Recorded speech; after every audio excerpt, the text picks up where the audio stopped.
I never thought I would make the decision to climb a mountain alone. It will be the most terrifying experience of your life.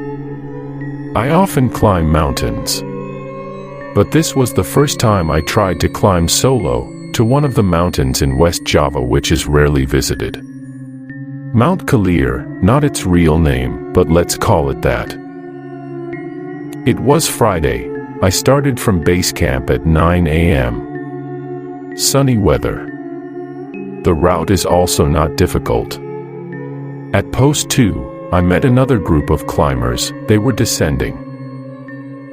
One of them, a guy wearing black clothes, was talking to me. "Sir, go up alone, okay?" "Yes," I answered. He just nodded. Continued to say, "If it's already dark, don't stay near the old hut at post 4, okay?" I'm quiet for a moment. He just said, "Many people have heard strange sounds. Sometimes, it's not just the sound." Then he walked away from me. I think it's just a myth to scare new climbers like me. Turns out, I was wrong. As evening approached, the fog began to descend rapidly. By the time I reached post 4, the atmosphere had completely changed. The wind was blowing hard. It was completely silent. Not even the sound of birds could be heard. And sure enough, at the end of the trail before the final climb, there was an old, half-collapsed wooden hut. It wasn't on any of the trail maps I had. But strangely, the hut looked intact from a distance. It looked like it was still in use. I just got close. The door was ajar. Inside, it's dark. But in the corner of the room, I saw a rickety chair and a climber's backpack. I called, "Excuse me. Is there anyone?" There's no answer. I was about to go in, but suddenly the wind blew hard, and the door slammed itself on me. My reflex is backwards. But from behind a hole in the wall, I saw the shadow of someone walking slowly towards the hut. Thin body, slow walk. But what makes me cringe? His feet didn't touch the ground. I immediately stepped back and left the hut. I went up to post 5, put up the tent, and lit a small fire. But that night I couldn't sleep. From a distance, I can hear the sound of wood creaking. It was as if someone was opening and closing the door of the hut. And sometimes, the sound of footsteps. But they're very slow. Like someone being dragged. It was Friday. I started from base camp at 9 a.m. Sunny weather. The route is also not difficult. At post 2, I met another group of climbers. They were descending. And when I asked the base camp guard when I came down, "Sir, the hut at post 4 is still there, right?" He just answered, "Post 4.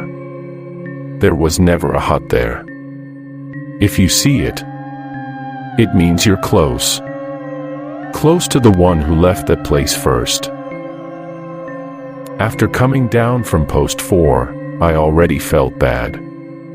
The body starts to feel weak, not because it's tired, but it seems like something is sticking. Every time I stop to take a breath, I always hear the sound of leaves being crushed, a few steps behind. When I looked, there's no one. But when I continued walking, the voice came back again. Very clear. Not animal sounds. The rhythm is like a person walking.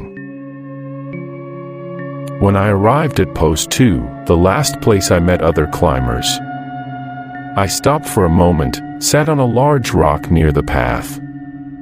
I drank and casually opened my cell phone. The signal is starting to get, but the notification is empty.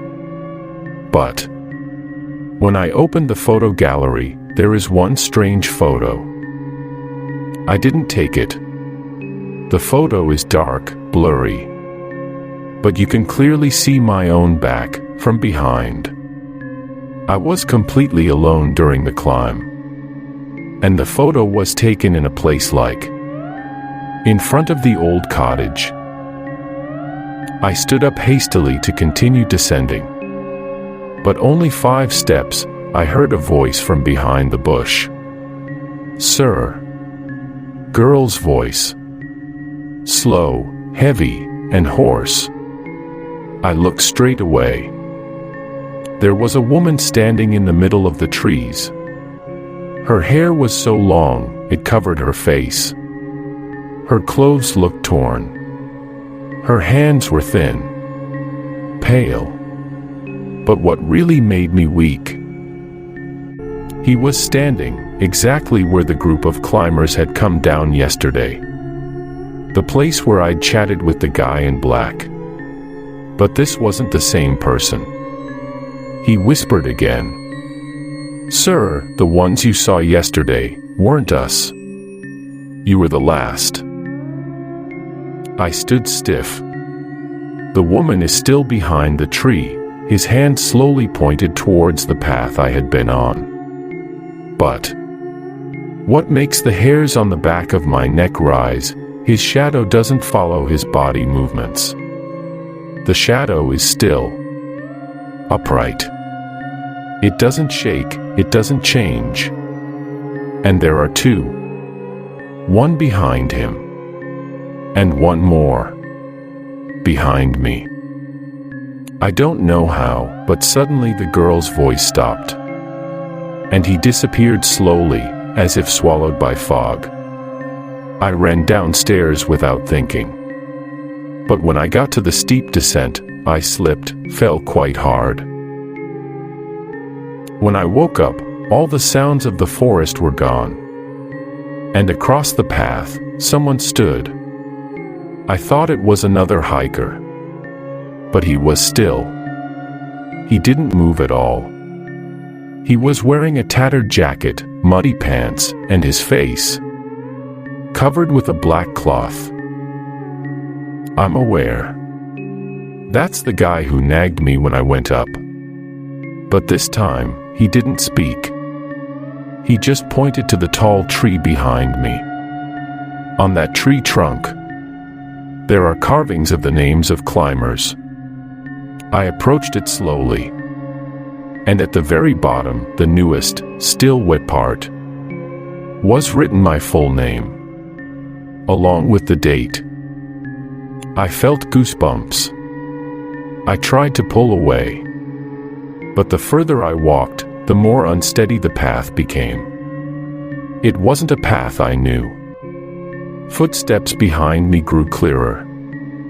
And the distant female voice began to sound again.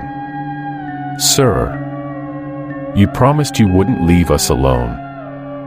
You've seen us. Now you have to come." I started running. But the forest seemed to cover the road. The fog is getting thicker. My hand was bleeding from hitting a sharp branch. And when I look back, there's no one. But there were footprints on the ground, right behind me. And they kept growing. It was like I wasn't running alone. I kept running, passing paths that no longer felt like climbing paths anymore. The direction of the sun is not clear. There are no bird sounds. There is no sound of the forest. All I heard was my own breathing and the footsteps that followed. But when I stopped, the steps also stopped. I tried to take a breath. My body is shaking. I took out my cell phone. It was still on, but had zero signal. The clock was stuck at 3:02. Suddenly, There was an incoming notification from an anonymous number. If you want to go home, tell them first. Below it was an attachment. The audio file was 9 seconds long. I played it. And the voice was very quiet, but clear. A woman's voice. We just want to be remembered. Don't just forget about it. After the voice ended, the fog began to move, as if something had opened a path. And at the end of the foggy path, I saw a small wooden gate, like an old archway with faint writing. You've passed. But they haven't. I left the route at 6 p.m. The sky was starting to get dark. I arrived at base camp with my knees shaking and my face full of dust. The base camp guard was surprised to see me. Well, where are you from, sir? Getting down from Kalir, just now, but sir, the list went up 4 days ago. Why are you coming down now?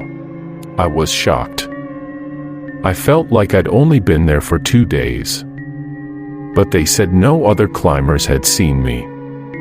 And a black backpack had been found at post 4 weeks ago. It had the exact same contents as mine. To this day, I still have that audio. I've tried playing it back. But now the file is empty. There's just white noise and footsteps in the background. And what makes me cringe the most? Every night it's the same date when I go up. There was a soft knocking sound on my window. 3 times. Always 3:02. And when I tried to open the window, the wind blew in, bringing with it the smell of fog and wet earth. And a soft voice said, "You promised not to leave us alone."